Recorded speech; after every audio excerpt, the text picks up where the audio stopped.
हे बघा, हे तुम्हाला पाहून तुमच्या तोंडाला पाणी सुटलं असेलच. तर हे आहेत ब्रेड पोटॅटो क्रिस्पी रोल. अगदी वरून क्रिस्पी, बाहेरून क्रिस्पी, आतमधून सॉफ्ट आणि अगदी डिलिशियस लागणारे, टेस्टी लागणारे असे हे ब्रेड पोटॅटो क्रिस्पी रोल आहेत. तर हे कसे करायचे त्याकरता तुम्हाला माझी रेसिपी पाहावी लागेल. चला आपण सरळ कृतीकडे वळूया. नमस्ते, मी आहे प्रगतीज किचन अँड रेसिपीमध्ये तुमचं खूप खूप खूप स्वागत आहे. आज आपण इथे ब्रेडपासून एकदम मस्त आणि छान असा टेस्टी होणारा नाश्ता तयार करणार आहोत. तर आपण करणार आहोत क्रिस्पी ब्रेड पोटॅटो रोल. याच्याकरता मी ही ब्रेड घेतलेला आहे. आता ब्रेडला आपण अशा प्रकारे मिक्सरमध्ये बारीक टाकून याला बारीक आपण पूड करून घेऊया. आता इथे मी 5-6 ब्रेड घेतले. ब्रेडचे मी इथे कडा काढलेले नाही आहे. तर कडांसकट मी याच्यात मिक्सरमध्ये टाकेल आणि त्याला छान वाटून घेणार आहे. हे बघा, अशा प्रकारे हा ब्रेडचा आपल्याला असा चुरा करून घ्यायचा आहे मिक्सरमध्ये काढून छान. आता आपण नेक्स्ट प्रोसेस करूया. इथे मी बटाटे घेतले आहेत. हे माझ्याकडे 3 मोठे बटाटे होते. ते मी असे छान याला उकडून घेतलेत आणि त्याला मॅश करून घेतलेत. तुम्ही गरम उकडल्यानंतर त्याला मॅश करू नका. त्याला थोडं थंड होऊ द्या आणि मगच त्याला असं मॅश करा. म्हणजे त्याच्यामध्ये मॉइश्चर कमी राहील. म्हणजे आपले ब्रेड आपल्याला त्याचे रोल बनवायला ना त्रास नाही होणार. आता आपण याच्यात टाकायचं आहे. इथे मी एक मोठा चिरलेला कांदा घेतला आहे. तुम्ही तुमच्या आवडीनुसार टाकू शकता, नाहीतर स्किपही करू शकता. तुम्ही तुमच्या आवडीनुसार याच्यामध्ये गाजर, शिमला मिरची असंही टाकू शकता. इथे फक्त मी कांदा टाकत आहे. त्यानंतर आपण याच्यात टाकायचं आहे आपला ब्रेड क्रम्स.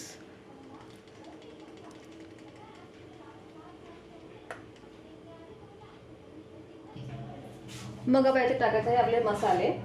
मसाल्यामध्ये मी टाकणार आहे धण्याची पावडर 1 चमचा, लाल तिखट टाकणार आहे. तुम्ही याच्या बदली मिरची टाकू शकता. हे जसं तिखट नाही माझं, मी थोडंसं टाकते. थोडीशी हळद टाकायची आपण, ते पण तुम्ही तुमच्या आवडीनुसार टाकू शकता, नंतर स्किपही करू शकता. थोडंसं इथे गरम मसाला टाकते मी 1/2 चमचा.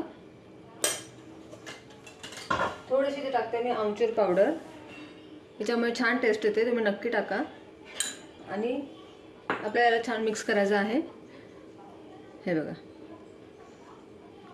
व्यवस्थित हे सगळे मसाले आपण असे वरच्यावर पहिले मिक्स करून घ्यायचे. मग आपण याच्यात टाकूया थोडंसं मीठ, चवीपुरतं मीठ टाकते मी. हे तुम्ही तुमच्या आवडीनुसार किंवा चवीनुसार टाकू शकतात. मग आपण हे छान असं एकजीव करूया. याला मस्तपैकी मिक्स करून याचा असा डो तयार करून घेऊया. हे बघा, असं मी छान याला मिक्स करून घेतलं. आता आपल्याला याच्यामध्ये अजून आपली टेस्ट वाढवण्याकरता ब्रेड रोलचे मी याच्यात टाकत आहे 1 चमचा शेजवान चटणी. तुम्हाला लागेल तुम्ही जास्तही टाकू शकता, तर मी इथे 1च चमचा टाकत आहे. याच्यामुळे इतकी छान टेस्ट येते ना ह्या ब्रेड रोलला, तुम्हाला काय सांगू, खूपच छान लागतात. तुम्ही याच्या बदली दुसरे कुठलेही सॉसेस वगैरे असं वापरू शकतात. तुम्ही तुमच्या आवडीप्रमाणे याच्यामध्ये कमी जास्त करू शकतात. खूप टेस्ट लागतं. हे तुमच्याकडे कधी ब्रेड जास्त असतील, उरले असतील ब्रेड, तर तुम्ही अशा प्रकारे नक्की करून बघा ब्रेड रोल. मुलंही अगदी आवडीने खातील आणि मुलांना तर खूपच आवडतात असे वेगवेगळे प्रकार केलेले. तर नुसतं ब्रेडचं तुम्ही अगदी वेगवेगळे प्रकार करून खाऊ शकतात. आणि हा प्रकार तर नक्की करून बघा, खूप टेस्टी लागतो आणि पटकन संपतो हा केलेला ब्रेड रोल. अगदी झटपट बनतात. आता मी छान मिक्स करून घेते. हाताने मिक्स करायचं. हाताने कसं एकजीव छान होतं वर खालपर्यंत. आता याचा असं घट्टसर आपल्याला गोळा मळून घ्यायचा आहे. हे बघा, असा घट्ट छान आपला गोळा मळून झालेला आहे.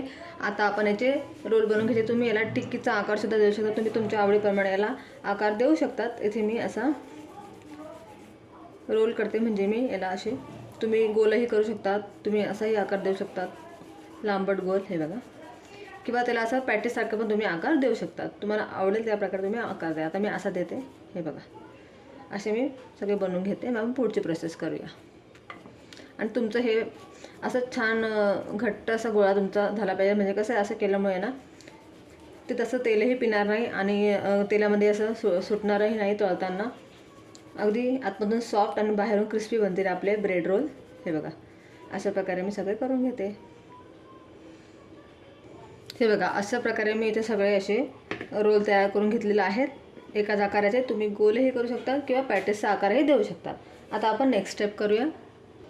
आता आपले ब्रेड रोल क्रिस्पी होण्याकरता आपल्याला ही प्रोसेस करायची. आता इथे मी ना 2 टेबलस्पून कॉर्नफ्लॉवर आणि 1 टेबलस्पून मैदा घेऊन असा छान घोळ तयार करून घेतलेला आहे. आणि इथे ब्रेड क्रम्स, म्हणजे आपल्या ब्रेडचे जे साईडचे काठ असतात ना, त्यांना मी असे बारीक मिक्सरमध्ये करून घेतले, म्हणजे हा आपले हे ब्रेड क्रम्सचं काम करेल. म्हणजे बाहेरून कुरकुरीत लागतील आणि आतून बटाट्यामुळे ते सॉफ्ट लागतील. आता आपल्याला काय करायचं आहे, आता आपल्याला याच्यामध्ये हे पहिले बुडून घ्यायचं आहे मस्तपैकी. याच्यामध्ये हे टाकून हे बघा असं घोळून घेतलं की हे काढायचं आणि आपल्याला ब्रेड क्रम्समध्ये टाकायचं आहे. त्याला ब्रेड क्रम्समध्ये पण आपल्याला छान घोळून घ्यायचं आहे. हे बघा असं आपण करून घेऊ, म्हणजे आपले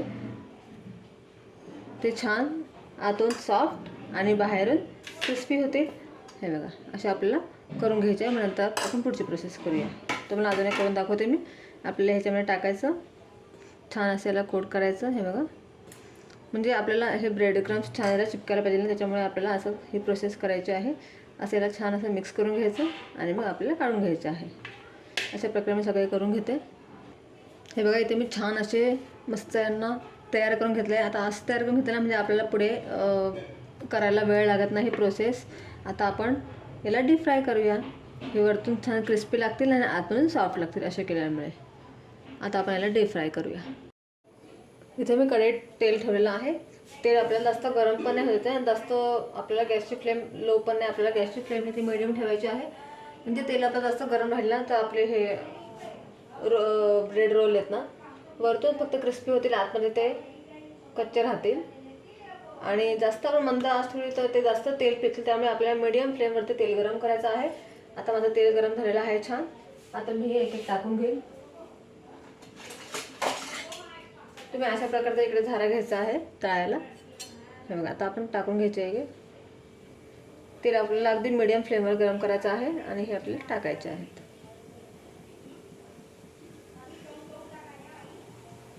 आणि याला छान क्रिस्पी होईपर्यंत आपल्याला तळायचं आहे. आता तुम्हाला जेवढे हवे तेवढे तुम्ही टाका.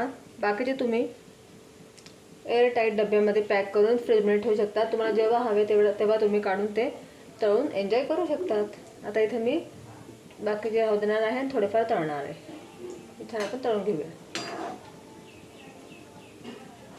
हे पहा छान आपले हे तळले गेले क्रिस्पी होईपर्यंत अगदी छान याला गोल्डन रंग आलेला आहे. बस एवढं झालं की आपण याला गॅस बंद करून काढूया. आता मी बाकीचे नाही तळणार आहे. बाकीचे मी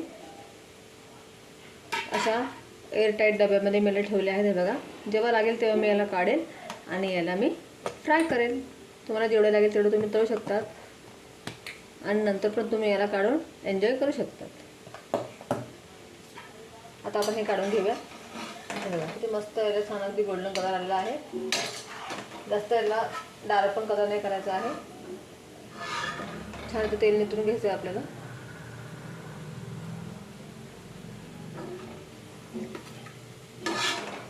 असे मी सगळ्या प्रकारे काढून घेते.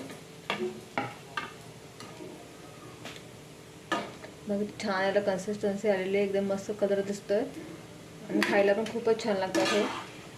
आता आपण गॅस बंद करून देऊया कारण आपले झालेले आहेत ना त्याकरता.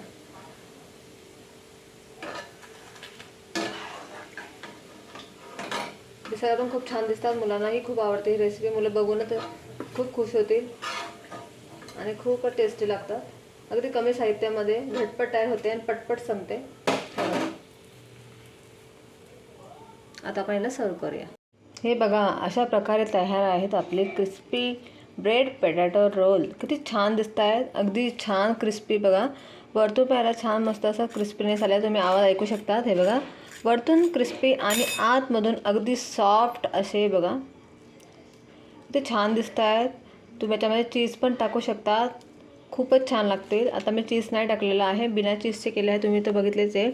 तर हे खूपच छान आतमधून सॉफ्ट आणि बाहेरून क्रिस्पी असे दिसणारे छान. तुम्ही याला टोमॅटो केचपसोबत अगदी छान खाऊ शकतात. हे बघा असं मस्तपैकी याला डिप करून तुम्ही खाऊ शकतात. खूपच छान लागतील. तुम्हाला जर माझी आजची रेसिपी आवडली असेल तर माझ्या रेसिपीला लाईक करा, चॅनलला सबस्क्राईब करा आणि शेअर करायला विसरू नका. बाय.